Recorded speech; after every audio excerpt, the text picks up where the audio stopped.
रूस के सैन्य ठिकानों पर बमबारी की गई है यूक्रेन की सेना की तरफ से। यह बमबारी की गई है, इसके साथ ही मिसाइल दागी गई है यूक्रेन की सेना की तरफ से। इस हमले में रूसी सेना को भारी नुकसान पहुंचा है। बड़ी खबर, महायुद्ध ब्रेकिंग के जरिए रूस के सैन्य ठिकानों पर यूक्रेन की सेना ने बमबारी की है, इसके साथ ही कई मिसाइल दागी गई है। भारी नुकसान का दावा यूक्रेन की तरफ से किया जा रहा है।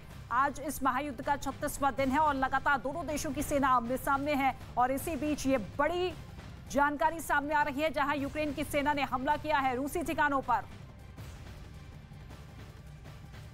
और वहीं चर्निव में यूक्रेन की फौज ने रूस के एक टैंक को निशाना बनाया। यूक्रेन की सेना ने रूस के टैंक पर हमला कर उसे पूरी तरीके से ध्वस्त कर दिया है। इतना ही नहीं, यूक्रेन ने दावा किया है कि उसने यूक्रेन की सेना पर हमला करने आए कई रूसी सैनिकों को वहां से खदेड़ दिया है। यही वो टैंक है रूस का जो कि लगातार जिसके जरिए हमले रूस की सेना करती हुई नजर आ रही थी, लेकिन इस टैंक को तबाह कर दिया गया है। इसके साथ ही दावा यह भी यूक्रेन की तरफ से कि कई रूसी सैनिकों को हमने वहां से खदेड़ दिया है।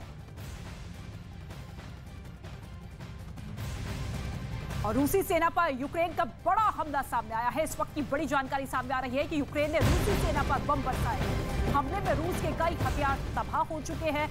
बम बरसाए गए हैं यहां पर रूसी सेना पर यूक्रेन की तरफ से, जिसमें कई हथियार रूस के तबाह हो चुके हैं। बड़े बड़े हथियारों को तबाह करते हुए यूक्रेन की सेना की तरफ से यहां पर बमबारी की गई है। जिन हथियारों का इस्तेमाल रूस की सेना इस हमले में कर रही थी, उन्हीं हथियारों को पूरी तरीके से तबाह यूक्रेन की तरफ से कर दिया गया है। न्यूज़ 18 इंडिया पर यह एक्सक्लूसिव तस्वीर आप देखिए। यही वो इलाका, यही वो क्षेत्र जहां पर इस वक्त बमबारी की गई है। और इसके साथ ही आपको बता दें कि यूक्रेन के लुहांस्क में रूसी सैनिकों ने एक तेल डिपो को निशाना बनाया है। रूस की ओर से तेल डिपो पर भारी बमबारी की गई, जिसके बाद वहां एक तेज धमाका हुआ और तेल डिपो में भीषण आग लग गई। वहां से सामने आई तस्वीरों में तेल डिपो के पास काले धुएं का गुब्बार उठता हुआ दिखाई दिया। आग ने पूरी तरह डिपो को अपनी चपेट में ले लिया।